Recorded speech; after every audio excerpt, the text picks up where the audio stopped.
Jeremy Clarkson, 62, has been promoting the most recent series of his Prime Video series Clarkson's Farm, but has come under fire for his comment to a barrister in one episode. The former Top Gear host has now responded to the criticism, admitting that if he knew of the barrister's dyslexia the exchange would not have been televised.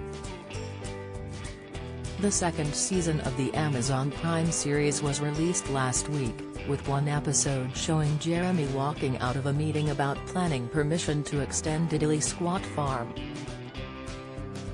On his way out, the host was heard telling the barrister Charles Streeton to learn to spell. After the installment was released, the latter shared an open letter in which he spoke about his dyslexia and explained how it had impacted his career. He also added that he did not expect Jeremy's remark to be televised. In a statement shared with The Times, Jeremy responded, "It's great that Mr. Streeton has overcome his dyslexia to such an extent that he's able to send such a well-spelt letter from Jamaica.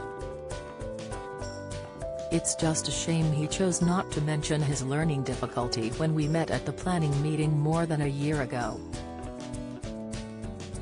Because if he had, the exchange would not have been televised."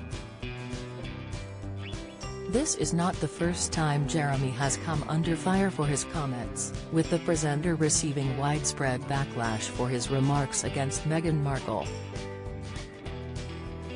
In a recent Sun column, Jeremy described how he disliked the Duchess of Sussex on a cellular level. He also alluded to a scene from Game of Thrones when he admitted he dreamed of the day she'd be made to parade naked through the streets while crowds threw lumps of excrement at her.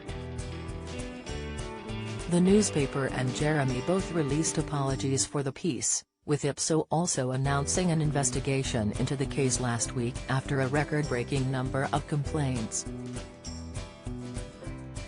Later, Jeremy admitted his language had been disgraceful and he was profoundly sorry.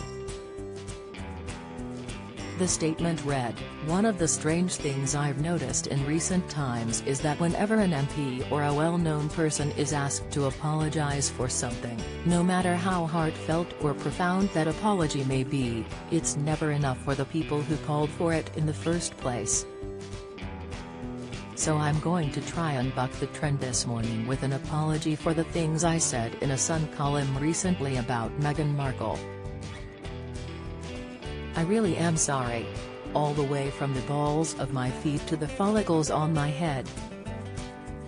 This is me putting my hands up. It's a mea culpa with bells on. Usually, I read what I've written to someone else before filing, but I was home alone on that fateful day, and in a hurry. So when I'd finished, I just pressed send.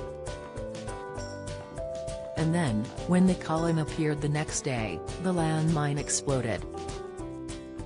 Prince Harry responded to the comments against his wife, as well as discussing accountability.